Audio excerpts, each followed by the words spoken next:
Hello guys, এখন আমি তোমাদেরকে দেখাবো দিনহাটা এমএলএ গোল্ড কাপ। প্রতি বছরই এই গোল্ড কাপ আয়োজন করা হয়। এমএলএ গোল্ড কাপ দিনহাটাতে প্রতি বছরই আয়োজন করা হয়। তো আজকেও আয়োজন করা হয়েছে, প্রচুর ক্রাউড হয়েছে আজকে। আমরা ভিতরে গিয়ে খেলাটা উপভোগ করব কিছুক্ষণ। চলো দেখা যাক কে জেতে। আজকে খেলা হচ্ছে কলকাতা পুলিশ ভার্সেস মণিপুর। খেলা দুর্ধর্ষ চলছে। এখনই পেনাল্টি কি এটা ফাউল খেয়ে গেছে, তো শ্যুট হবে। আমরা দেখব কে গোল দেয়।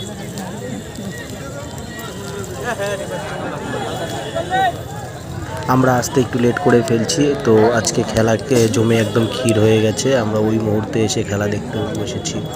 তো চলো দেখা যাক কে জিতবে আজকে। কি হয় গাইজ, কি মনে হয় কে জিতবে? আমরা তো কলকাতা পুলিশের সাপোর্টার হয়ে এসেছি এখানে, আমি আর গুপিদা। খেলতে খেলতে বন্ধুরা প্লেয়ারের পায়ে চোট পেয়ে গেছে। চোটটাও খেলার একটি অঙ্গ।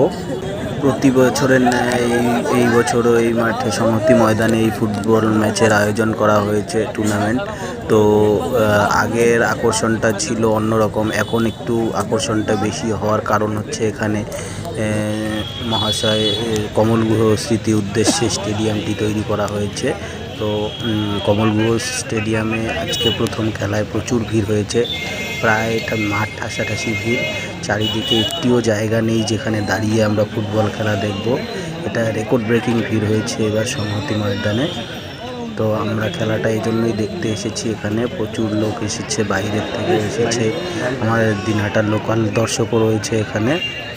সবাই মিলে খেলাটি দেখে খুবই উপভোগ করছে, আর খেলাটাও খুব সুন্দর চলছে। দুই টিমের প্লেয়ারই একদম প্রশিক্ষণপ্রাপ্ত প্লেয়ার, সবগুলোই প্রফেশনাল ফুটবলার। গত বছরও এই মাঠের মধ্যে এই ফুটবল টুর্নামেন্টটা আয়োজন করা হয়েছিল, প্রচুর ভিড় হয়েছিল, কিন্তু আগের বছর এই মাঠে প্রচুর জল থাকার কারণে খেলাটি সেরকমভাবে আমরা উপভোগ করতে পারিনি। তো এই বছরে খুব সুন্দর লাগছে মাঠটি।